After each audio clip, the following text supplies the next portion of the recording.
আশা করছি সবাই ভালো আছো। আমি আজ নবম দশম শ্রেণীর জীববিজ্ঞান ক্লাস নিব।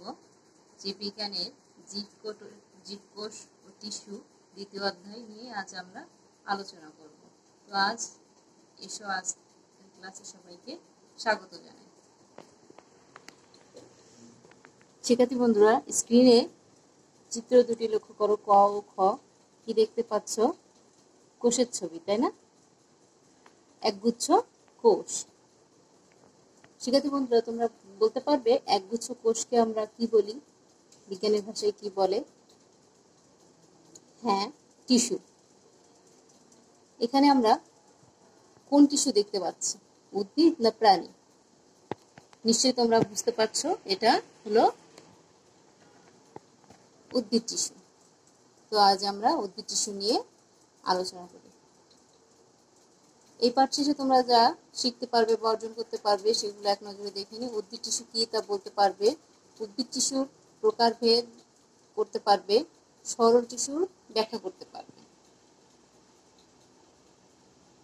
দুটো চিত্র দেখি আমরা। কি দেখছো চিত্রে? একগুচ্ছ কোষ। চিত্রের কোষগুলোকে কি দেখতে একই রকম, বা চিত্রের কোষগুলোর উৎপত্তি কি একই স্থান থেকে হয়েছে? এদের কি আমরা উদ্ভিদ টিস্যু বলতে পারি? তাহলে এসো বন্ধুরা, আমরা উদ্ভিদ টিস্যু কি সেটা জেনে নিই। একগুচ্ছ কোষ একই স্থান থেকে উৎপত্তি হয়ে একই কাজ করে, সেই কোষগুচ্ছই হচ্ছে উদ্ভিদ টিস্যু। যে টিস্যু বিভাজনে সক্ষম সেই টিস্যুকে কি টিস্যু বলে? হ্যাঁ, ঠিকই ধরেছো তোমরা, বিভাজনে সক্ষম টিস্যু হলো ভাজক টিস্যু, আর যে টিস্যু বিভাজনে অক্ষম সেই টিস্যুকে বলে স্থায়ী টিস্যু। চিত্রে তোমরা স্থায়ী টিস্যু আমরা আবার জানি 3 ধরনের, তাই না? স্থায়ী টিস্যু 3 ধরনের। এক হচ্ছে সরল টিস্যু, জটিল টিস্যু এবং ক্ষরণকারী টিস্যু। এখানে আমরা 2 ধরনের টিস্যু, বা তোমাদের বইয়ে 2 ধরনের টিস্যু নিয়ে আলোচনা করা হয়েছে। এটা হলো সরল টিস্যু এবং জটিল টিস্যু। তো নিচের চিত্রগুলোর মধ্যে তুলনা করো, বা কিরকম চিত্রগুলো, এই টিস্যুগুলো কোন কোন টিস্যু? এই সরল টিস্যু 3 প্রকার। একটা হচ্ছে প্যারেনকাইমা, পোলেনকাইমা, স্ক্লেরেনকাইমা। এসো আমরা এই টিস্যুগুলোর বৈশিষ্ট্য এবং কাজ জানি। এর আগে একটু জানিয়ে দিই সরল টিস্যু কি। যে টিস্যু প্রতিটি কোষ আকার, আকৃতি এবং গঠনের দিক থেকে অভিন্ন হয় সেই টিস্যুকে সরল টিস্যু বলে। সরল টিস্যুর একটা প্রকার হচ্ছে প্যারেনকাইমা। প্যারেনকাইমার বৈশিষ্ট্য আমরা একটু জানি। উদ্ভিদ দেহের সব অংশে এদের উপস্থিতি লক্ষ্য করা যায়, এবং এই প্যারেনকাইমা এসব কোষে যখন ক্লোরোপ্লাস্ট থাকে তখন তাকে বলা হয় ক্লোরেনকাইমা।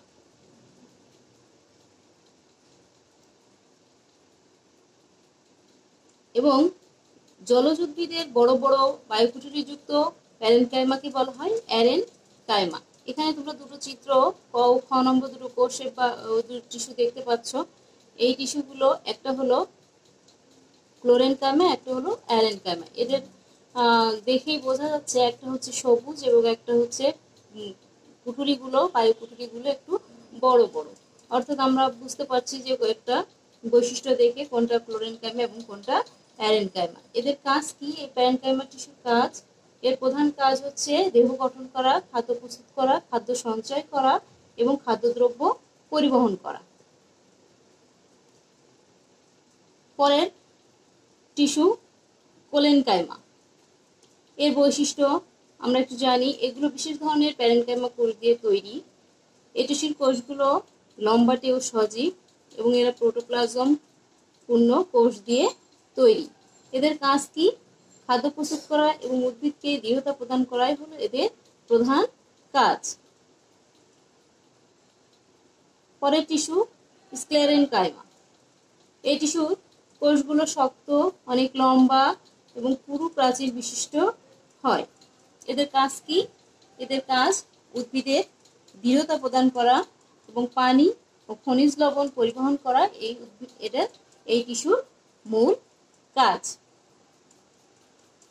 তো তোমরা একটু খাতা কলম নিয়ে এই 3 ধরনের সরল টিস্যুর চিত্র অঙ্কন করবে এবং এদের বৈশিষ্ট্য ও কাজ লিখবে। শিক্ষার্থী বন্ধুরা, খাতায় এই 3 ধরনের সরল টিস্যুর চিত্র অঙ্কন করবে এবং কাজগুলো খাতায় লিখে ফেলবে।